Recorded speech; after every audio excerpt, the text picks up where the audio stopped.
Hello and welcome to the program. Today we're going to be looking at one of my inventions from my book that I published in 2004, which was called The Little Yellow Book of Household Inventions.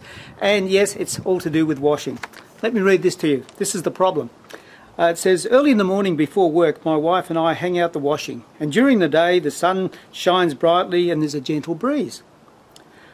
We know the clothes are drying, and soon within a few short hours, we'll bring those nice fresh clothes inside.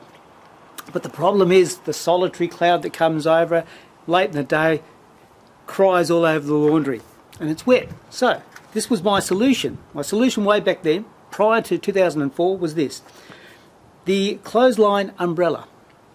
And it would be a semi-permanent clear plastic covering that goes over an existing rotary clothesline.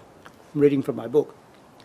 It works by allowing a radiant heat from the sun to dry the clothes, and it prevents rain from re-wetting the laundry.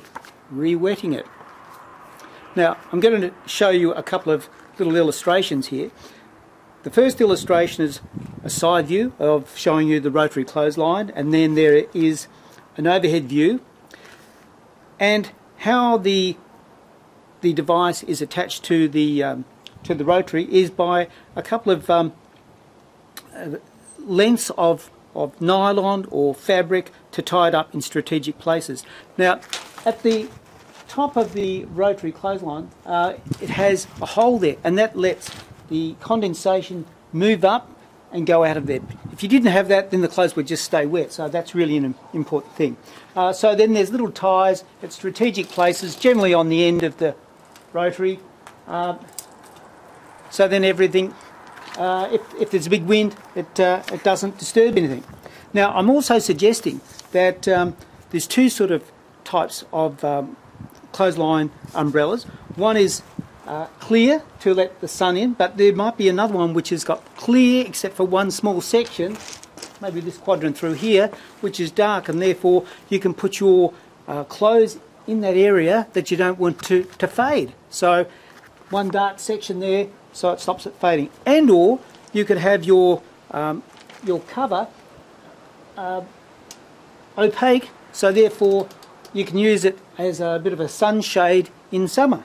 Now, the other suggestion I put in here was optional vent design, so I'll show you those as well. So there it is. I called it way back then the Clothesline Umbrella. Now, what's happened is I've noticed earlier this year that someone is making an identical product to what I designed way back then. Now, I'm not suggesting for a moment that they copied mine, but it's interesting and it's almost identical. So how's that? Now, once again, with all my designs, I say go ahead and copy them, but be careful that you might be infringing someone else's copyright. But there it is there in my book from 2004, where I've come up with the almost identical design. So feel free to make one for yourself, or as I say, make one for the world.